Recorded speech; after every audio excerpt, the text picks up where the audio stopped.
Let's further this discussion on our special focus on illegal mining by welcoming Corlet Letlojane, who's the Executive Director at the Human Rights Institute of South Africa. Corlet, thank you so much for joining us today. Let's start here. I mean, what are some of the main human rights concerns that are related to illegal mining here in South Africa? Good afternoon, and thank you very much for having us on this very burning topic that has really left many of us, especially those that are striving for the economic and social right, left devastated by the matters and the killings that had happened. So the human rights violations definitely are quite a lot.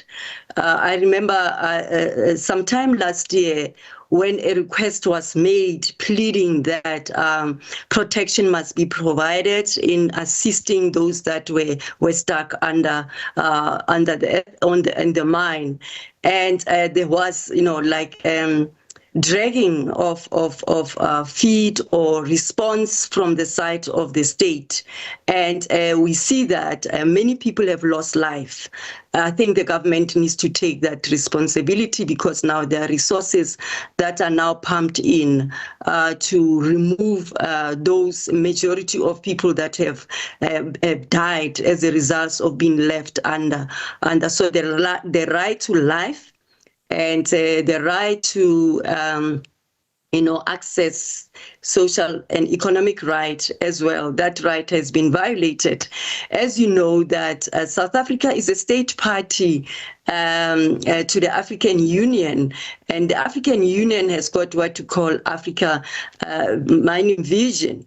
That mining vision, it recognizes the artisanal and the small-scale miners or mining. They need to be issued licenses in order for them to extract the minerals, because that mining vision, mechanism, it recognizes that the people of this continent, they are entitled, they are supposed to be beneficiaries of natural resources, and the government need to manage such a wealth of resources, ensuring that not only the big corporations benefit alone.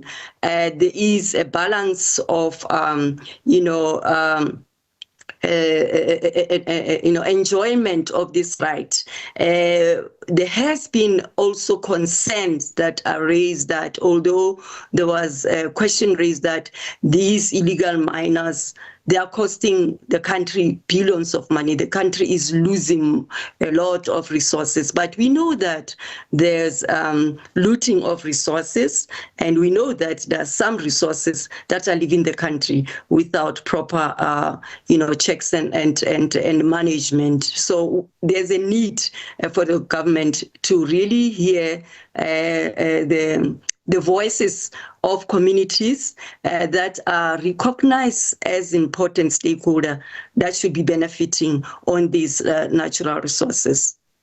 Corlet, not underscoring your concerns, right, about the rule of law versus the right to life. I had a very interesting discussion with a guest yesterday pertaining to this very same issue as well. But when it comes to, the call for government to do something, who subjected the illegal miners to these inhumane conditions, right, that have led to the death of some that are underground? And bearing in mind, Corlet, that was a criminal operation where those underground, the perpetrators underground, are firstly, some of them mostly are here in the country illegally, and were given enough options as well as communication to come to the surface in order to avoid the eventuality of what we're currently dealing with now. We cannot, shy away from the fact that this is a state. South Africa is a government. and it's not a local community.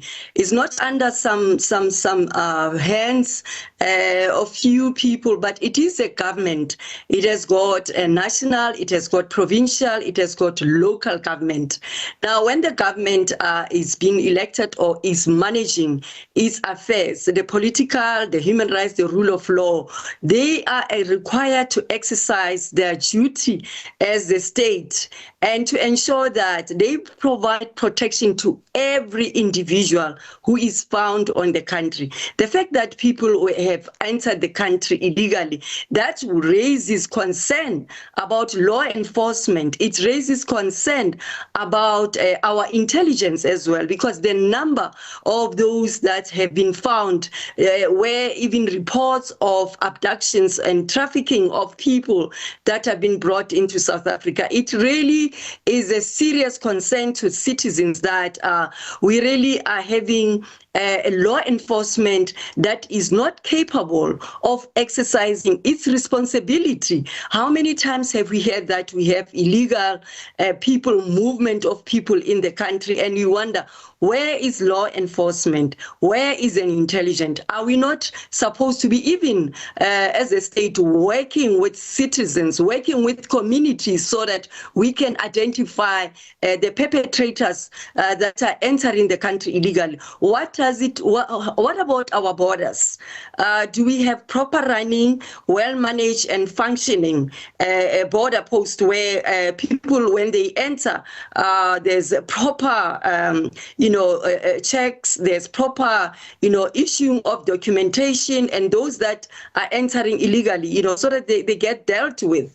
So the government cannot cry as if it is a situation that occurred to an individual like myself. I can, cry and call for help because illegal or I've been attacked. But this is the state. The state has got resources. The state must protect the rights of people, of citizens. So on that one, it's really a concern that we keep on hearing that we've got illegal, it's been stated on several times. And the government really needs to question itself.